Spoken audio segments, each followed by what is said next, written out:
Hello, everyone. Welcome back to Surroguide after such a long wait. I'm Travis, I'm Veronica. and today we're going to be going over our second embryo transfer and how that turned out.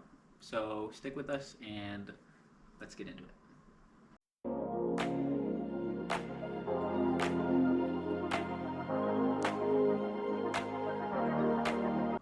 Hey guys, welcome back. So today we are going to discuss how our second transfer went. We're going to talk about how it was different from our first transfer and everything that happened there. So let's get started. Is there anywhere you want to start with as far as the experience and Well, I can say that largely, it's been largely the same procedure.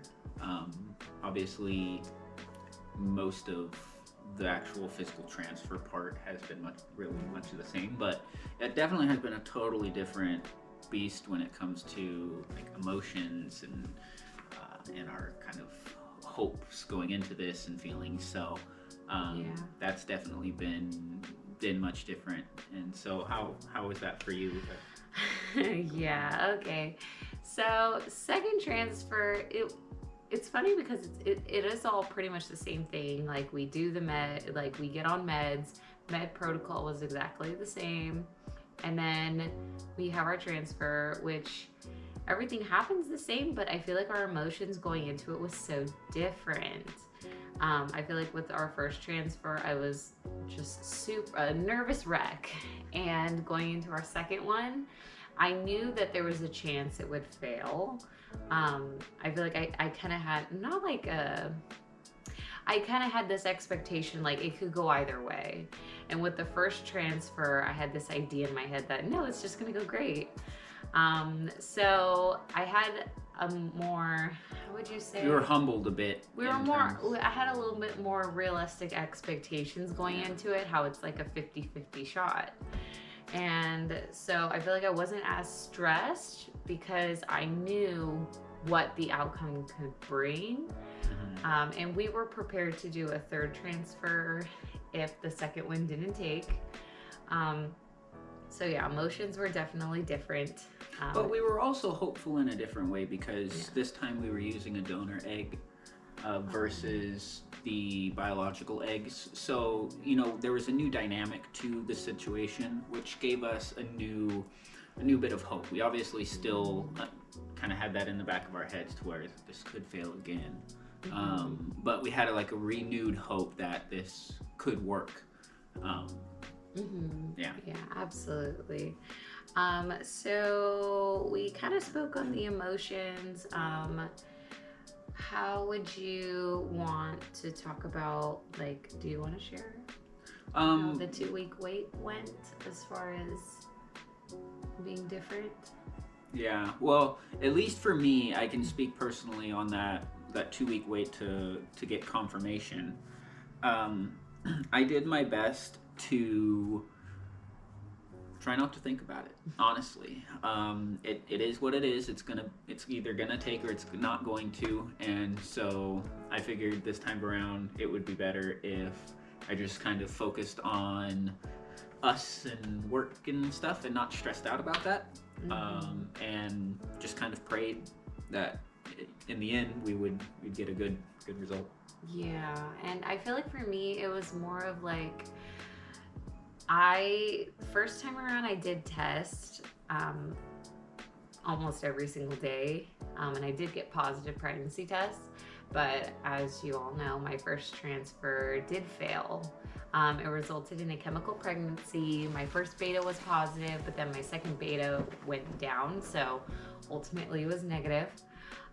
So going into my second or my second transfer and having the 2 week wait, it was more of like, I don't want to do the pregnancy test because I feel like it'll give me false positives and false hope. And ultimately what matters is the blood test, because you get to see the levels, whether they're low, whether they're high. It gives you a better indicator than the pregnancy test, because the lines, they could be dark, they could be light, and they give you a lot of false hope, I feel. Yeah, you can try and test and figure out if it took or not. And a lot of times at first you may get, or I can at least say that from what I've seen so far, a lot of times it will take and your numbers will start to rise, but then they will suddenly drop off. So those pregnancy tests could test positive at first, but the embryo still may not be viable and it still may fail. So, it may, like Veronica said, get your hopes up, give you false hope or anything like that. But it would. And low levels will show a positive pregnancy test, and that indicates a non-viable pregnancy. So that's another way that it can kind of get your hopes up. Even though you see a line, the embryo could have just stopped growing, and it's a chemical pregnancy like mine. And so use those with caution, definitely. With at least with that in mind. Something else I did want to talk about this time, though, was the actual medication process itself. Going through this time was so much better, for longer. I would say. With the first time, we definitely were having some issues with a lot of knots and pain. But this next time around, we actually got really far into it before we started getting any really bad symptoms or anything like that. Yeah, we really did. And I don't know if it was just because we were just keeping up with making sure to massage it and apply heat, but it feels like at some point, I don't know if it's just the accumulation of medication in the muscle, but it just, anything we did didn't help at all. And I feel like it always gets to a point where it's like really unbearable. And with our first transfer, it failed. So we just stopped meds. And as unbearable as it was, we stopped meds. So we didn't have to continue with having to endure those shots. And I was actually able to heal before we started again. And when we did it second time around, I feel like we were more diligent with trying to manage the shots, massaging the muscle, doing what everyone says. And then, so it was different. Yeah. Like we did actually go a lot farther before it became pretty unbearable. Yeah, we did everything. We made sure not to inject into any knots. We, as Veronica said, made sure to massage the area and apply some heat. And it definitely helped.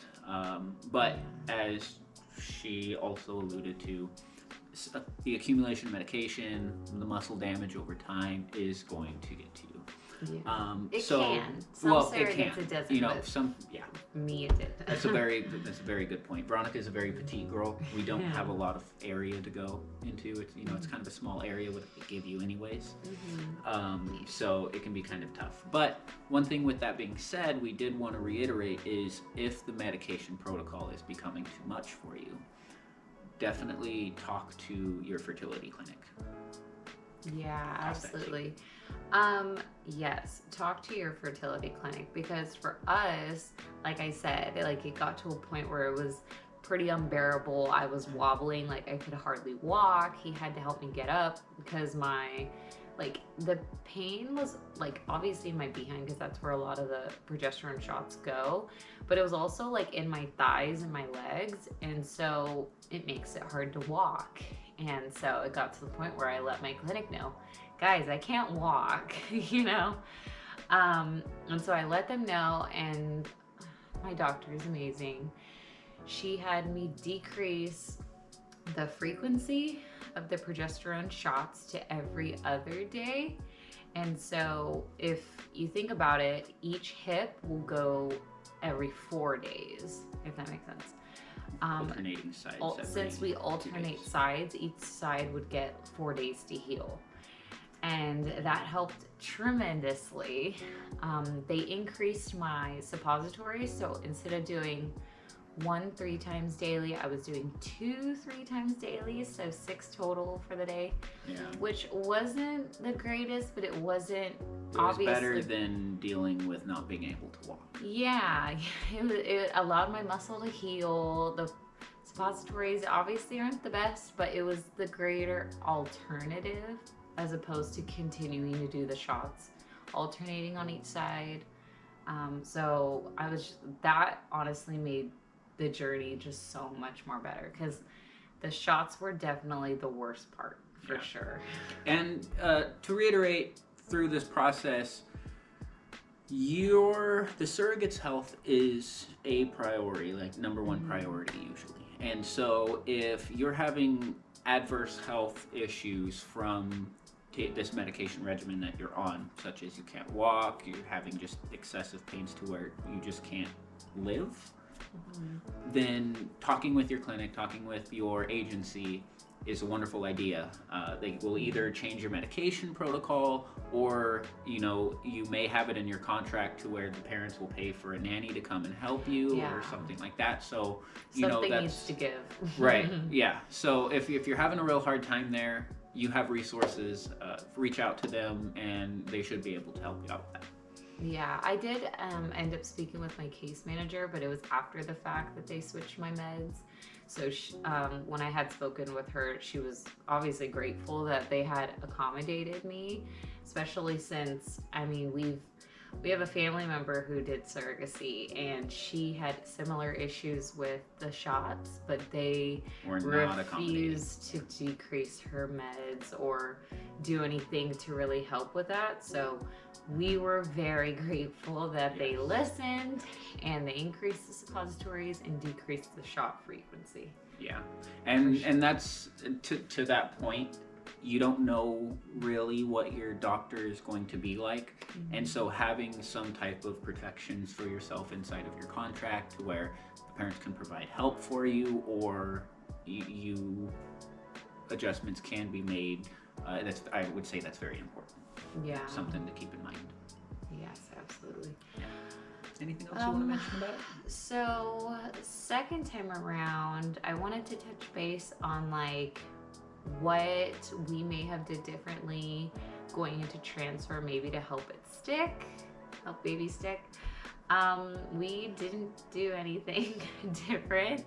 I feel like I tried to kind of take it easy after transfer. Like, didn't really put myself on bed rest, but maybe I just like hung out on the couch a little more, just because there was a lot of clinics do put their surrogates on bed rest. Mine didn't. They just said take it easy for the rest of the day after transfer. So I mean, I tried to take it easy in hopes that maybe it would help a baby stick, but I don't really think it made a difference, honestly. I can say the only thing that I can point out to that's been different in terms of like that was she has been more thirsty, and she has been chugging water. So increasing water intake. Her water intake is definitely increased this time around, and that's showing in her placenta and in the fluid and everything. I hope so. Yeah. But yeah, that's the only thing. Other than that, nothing was different from this time around from the last. Yeah. Oh, so let's share.